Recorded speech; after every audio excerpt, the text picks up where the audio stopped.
एक नया इन्फेक्शन जिसकी वजह से ट्रस्ट, रिजेक्शन और ना जाने कितने सारे इश्यूज हमारे सामने आ रहे हैं।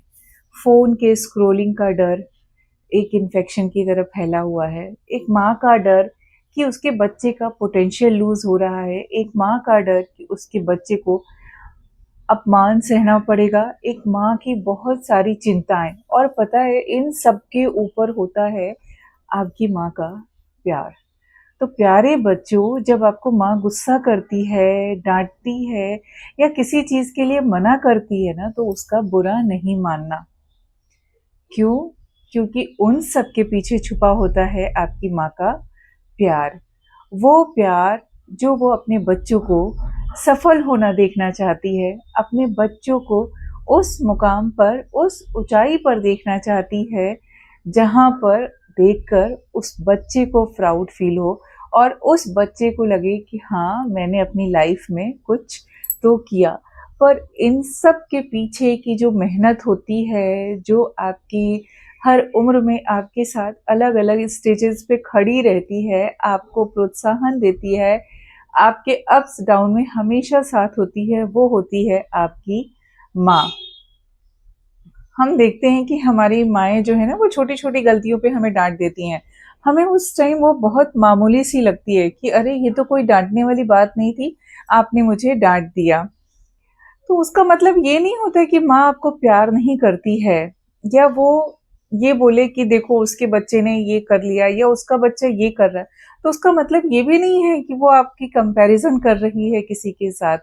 उसका मतलब होता है कि वो आपसे बहुत प्यार करती है और उसके अंदर एक कहीं ना कहीं डर होता है कि कहीं कुछ गलत आदतों की वजह से आप अपना पोटेंशियल ना लूज कर दें, आप अपनी उन अच्छाइयों को ना खो दें जो आपके अंदर हैं, जिससे कि आप अपने जीवन में आगे बढ़ रहे हैं, जो आपके ऊंचाइयों की तरफ ले जाने वाली सीढ़ी है। आप उस ट्रस्ट को ना लूज कर दें। तो जब माँ आपको डांट रही है या बोल रही है या टोक रही है, तो वो सिर्फ इसलिए कि आपको उस झूठ से बचा सके, उस गंदी आदतों से बचा सके, उस गलत संगत से बचा सके, जो कि टीन एज में हम बच्चे नहीं जान पाते हैं या आप नहीं समझ पाते हैं।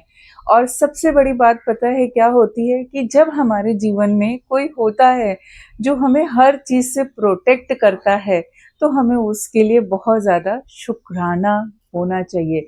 और शायद सिर्फ ये बच्चों के लिए नहीं, अगर मैं इस बात को बोलूं कि हमारे जीवन में कोई है जो हमें सही राह दिखा रहा है, हमें रोक रहा है, हमें टोक रहा है, हमारी गलतियों पर हमें आईना दिखा रहा है, तो सच में हम बहुत लकी हैं कि हमारे जीवन में ऐसा कोई है जो हमारी अच्छाइयों में हमारा साथ देना चाहता है, जो हमें जीवन में हमेशा कामयाब देखना चाहता है। तो हर किसी के लिए ये वीडियो है। तो आगे से जब कोई आपके जीवन में आपकी गलत आदतों के लिए आपको रोके, टोके या मना करे, तो उसका बुरा मत मानना, उस पे उसका शुक्रिया करना और साथ ही साथ उस परम पिता परमेश्वर का भी शुक्रिया करना।